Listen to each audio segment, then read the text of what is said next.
Then next point, that is we have to study about Huygens principle.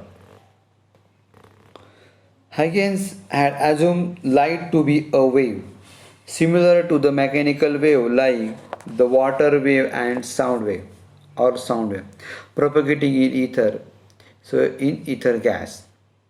Accordingly, the particles of ether oscillate due to propagation of light of wave. So he put forth a principle which makes it possible to determine the shape of wavefront at any time t, given its shape at an earlier time. This principle can be stated as each point on a wavefront acts as a secondary source of light, emitting secondary light waves called wavelets in all directions which travel with the speed of light in the medium.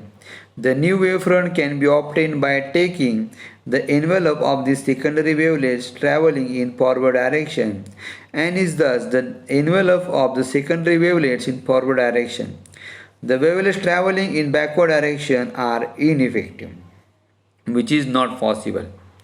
So given a wavefront at time t equal to 0, say, we can determine the shape and position of a wavefront at a later time small t equal to capital T using Huygens principle.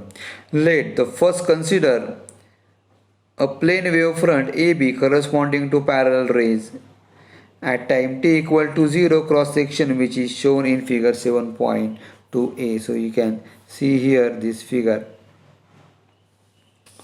Now, according to Huygens principle, each point on this wavefront will act as a secondary source of light and will emit spherical wavelets as shown in the figure. We have shown only the wavelets traveling in forward direction, that is direction of propagation of light. As backward traveling wavelets are supposed to be ineffective, the wavelets will be in the form of hemispheres, and at a later time small t equal to capital T, the radius of hemisphere will be v into t, where v is the speed of light. The wavefront at time capital T will be envelope of all these hemispherical wavelets and will be a plane, that is A dash and B dash, as shown in the figure similarly. The position of spherical wavefront at time t equal to 0 is shown in figure 7.2b. Okay, so you can see this second figure. The wavelets emitted in the forward direction by points on AB will be hemisphere as shown in figure. At time t, the radius of sphere will be Vt and the envelope will be spherical surface, that is A dash and B dash. So both the terms you can see here in both the diagrams, how secondary wavelets are formed in plane wavefront and in spherical wavefront. Huygens theory is an empirical theory. There is no reason why the backward traveling wave will not be effective. The theory was accepted just because it explains various optical phenomena, as we will see in next. So reflection of light at a plane surface. So for this we have to consider this type of diagram. Okay, that also we are going to consider here.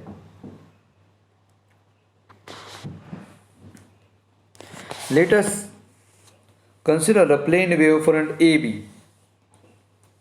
So in this diagram, this incident wave AB we have considered as a plane wavefront perpendicular to the plane of paper, incident at an angle I with the normal to a plane reflecting surface, mirror MN. So that whatever dash line, okay, that is nothing but your mirror MN, which is also perpendicular to the plane of paper as shown in figure. So the figure shows a cross section of setup where RA and QB shows the direction of incidence. Let us assume that the incident wavefront AB touches the reflecting surface at capital A at time t equal to 0. The point B will touch the reflecting surface at C. After a time t equal to capital T, between t equal to 0 and capital T, the different points along the incident wavefront reach the reflecting surface successively, and secondary wavelets will start propagating in the form of hemispheres from these points in succession. So for reflection, the hemispheres to be considered are on same side of the mirror. The wavelets emitted by point A will have a radius Vt at time capital D. The radius of wavelets emitted by C will be 0 at that time. The radii of wavelets emitted by points between A and C will gradually decrease from Vt to 0.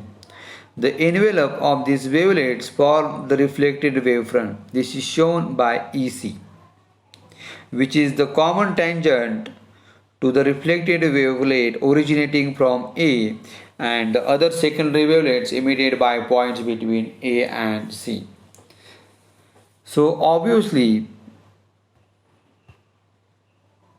AE is equal to BC. From figure also we can say AE equal to BC, which is equal to Vt. The distance traveled by light in same medium is same time. The arrow AE shows the direction of propagation of reflected wave. The normal to Mn at A is shown by AP. The angle of incidence RAP is equal to I, as RA and AP are perpendicular to AB and AC respectively. And BAC is equal to I. The triangles ABC and AEC are right angle triangles and have common hypotenuse, that is AC, and one equal side, that is AE equal to BC. Hence two triangles are congruent, and we have this ACE is equal to BAC, which is equal to I. The angle of reflection is angle PAE is equal to R, as AE is perpendicular to CE and AP is perpendicular to AC. So ACE is equal to PAE from figure, and which is equal to R. Okay, that also you can see here. Once again I will repeat this part. Angle ACE is equal to PAE, which is equal to R from figure, which we can say, which gives us I is equal to R, okay, which is the law of reflection. So it is also clear from the figure that the light of incident ray, okay, if you see it's about its explanation, okay, you will see here incident ray, normal and reflected ray are in same plane, which is the plane of paper. This is other law of reflection. So let us assume the rays RA and QC, okay, to be coming from extremities of object, that is AB. Size of object, AB is what? That is the size of object. Now the distance between the corresponding reflected rays, that is AE and CF, will be same as AB. So in denser medium you can see this both the terms will be same as AB can be seen from the congruent triangles ABC and AEC. Thus the size of object in the reflected image will be same as actual size of object. So let us assume A and B to be right and left sides of the object respectively as it looks into the mirror. After reflection, the right side at A is seen at E and left side at B is seen at C. So you can see in this figure also, as the right side has now becomes left side and vice versa, the images comes out of the mirror. This is called lateral inversion. Below we will see that lateral inversion does not occur during the refraction at a plane surface. So from this figure you can see all this part. Now same related, that is same refraction. Okay, just little bit different part. So about refraction of light at plane boundary between two media. Consider a plane wavefront AB incident on a plane boundary MN separating two uniform and optically transferred media as shown in figure 7.4. Okay, so already which we can see in this figure, at time t equal to 0, A has just reached the boundary surface while B reaches the surface at point C. At later time t equal to t, let the speed of light be the V1 medium 1 and V2 be the medium 2. Okay, so if you want to consider, you can consider here also. Speed of light V1 in medium 1, V2 in medium 2. Thus BC is equal to V1 into T. At time small t equal to capital T, the radius of secondary wavelets emitted from A will be V2 into T. The refracted wavefront will be the same envelope of wavelets successively emitted by all the points between A and C. Between A and C, time t equal to 0 and t equal to capital T. C is the tangent. Okay, so if you want to see here, CE you have taken as a tangent to that hemisphere. Okay, tangent to the secondary wavelets emitted from point A. It is also the common tangent to all secondary wavelets emitted by points between A and C. The normal to the boundary at A is shown by P dash. Now angle A dash AP is equal to BA dash C, which is equal to angle of incidence, that is I, and angle P dash AE is equal to angle ACE, that is angle of refraction R. Okay, which is in second medium. You can see from this figure. So from triangle ABC, sin I is equal to Vt upon AC. From triangle AEC, sin R is equal to V2T upon AC, where AC is common. So from these equations, so if you want to see this derivation, you can see it from this equation 7.3 and 7.4. We can see that sin I upon sin R is equal to V1 upon V2, which is equal to C upon V2 upon C upon V1, which is equal to N2 upon N1, and that is N1 sin I is equal to N2 sin R.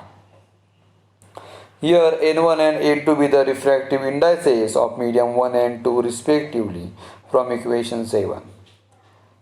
That is the law of refraction and is also called the Snell's law, which is sin I upon sin R. Also, it is clear from the figure that incident and refracted rays and the normal to the secondary surface are in the same plane. If V1 is greater than V2, then N2 is greater than N1, then I is greater than R. So, during oblique incidence, the refracted ray will bend towards the normal while going from an optically rarer, that is small refractive index, to an optically denser, that is higher refractive index medium. While entering an optically rarer medium from a denser medium, the refracted ray will bend away from the normal. The refracted image will not be inverted, as can be seen from the diagram. Also, expect from normal for the normal incidence. The image seen to be bent, that is broken, below the boundary surface as the ray changes their direction on crossing the surface. At the normal incidence, the rays travel along the same direction and there is no breaking of images.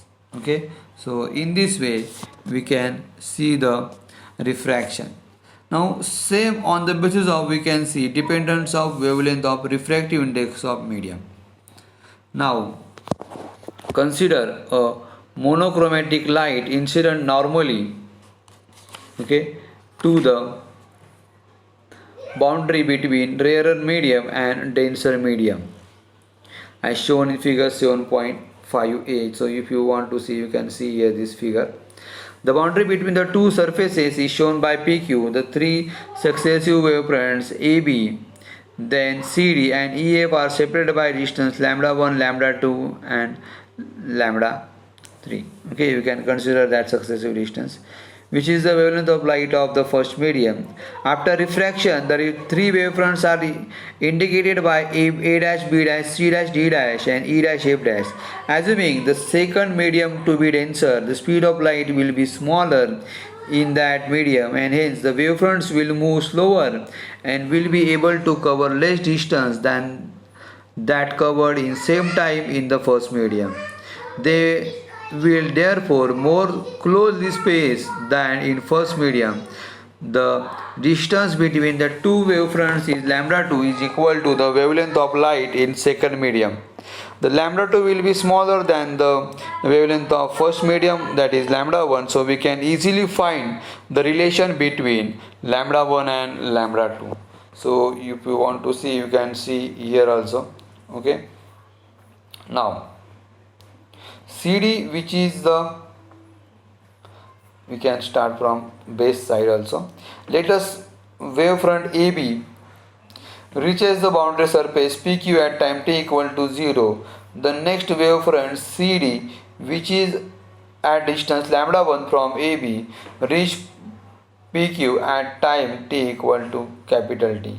At the speed of the wave, V1 is in medium 1, T is the time period in which the distance lambda is covered by the wavefront. We can now write T equal to lambda 1 upon V1 in medium 2. Distance travelled by the wavefront in time T will be lambda 2. The relation between these two quantities will be given by T equal to lambda 2 upon V2. So from equation 7.6 and 7 shows that the velocity is a medium is proportional to the wavelength in that medium, and which will give lambda 2 is equal to lambda 1 V2 upon V1, which is equal to lambda 1 N 1 upon N2 if medium 1 is a vacuum where wavelength of light is lambda 0 and N is the refractive index of medium 2. Then the wavelength of light medium 2 lambda can be written as lambda equal to lambda 0 V2 upon C, which is equal to lambda 0 upon N.